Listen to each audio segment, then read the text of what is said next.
The Book of Obadiah. The vision of Obadiah. Thus saith the Lord God concerning Edom. We have heard a rumor from the Lord, and an ambassador sent among the heathen. Arise ye, and let us rise up against her in battle. Behold, I have made thee small among the heathen, thou art greatly despised. The pride of thine heart hath deceived thee, thou that dwellest in the clefts of the rock, whose habitation is high, that saith in his heart, Who shall bring me down to the ground? Though thou exalt thyself as the eagle, and though thou set thy nest among the stars, thence will I bring thee down, saith the Lord.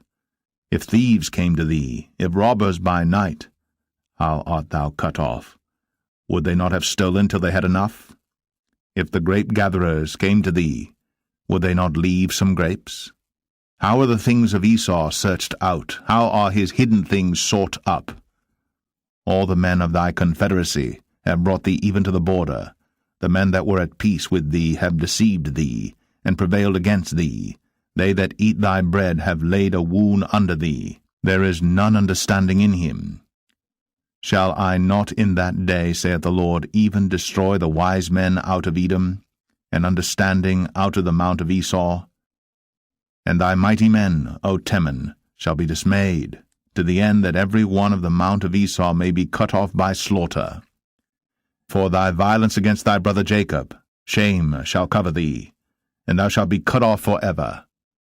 In the day that thou stoodest on the other side, in the day that the strangers carried away captive his forces, and foreigners entered into his gates, and cast lots upon Jerusalem, even thou wast as one of them. But thou shouldst not have looked on the day of thy brother in the day that he became a stranger, neither shouldst thou have rejoiced over the children of Judah in the day of their destruction, neither shouldst thou have spoken proudly in the day of distress. Thou shouldst not have entered into the gate of my people in the day of their calamity. Yea, thou shouldst not have looked on their affliction in the day of their calamity, nor have laid hands on their substance in the day of their calamity. Neither shouldst thou have stood in the crossway, to cut off those of his that did escape. Neither shouldst thou have delivered up those of his that did remain in the day of distress.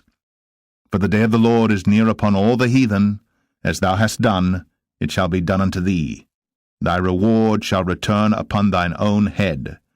For as ye have drunk upon my holy mountain, so shall all the heathen drink continually. Yea, they shall drink, and they shall swallow down, and they shall be as though they had not been. But upon Mount Zion shall be deliverance, and there shall be holiness, and the house of Jacob shall possess their possessions.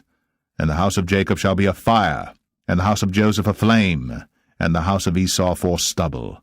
And they shall kindle in them, and devour them, and there shall not be any remaining of the house of Esau, for the Lord hath spoken it. And they of the south shall possess the mount of Esau, and they of the plain the Philistines, and they shall possess the fields of Ephraim, and the fields of Samaria, and Benjamin shall possess Gilead. And the captivity of this host of the children of Israel shall possess that of the Canaanites, even unto Zarephath, and the captivity of Jerusalem, which is in Sepharad, shall possess the cities of the south. And Saviours shall come up on Mount Zion to judge the mount of Esau, and the kingdom shall be the Lord's.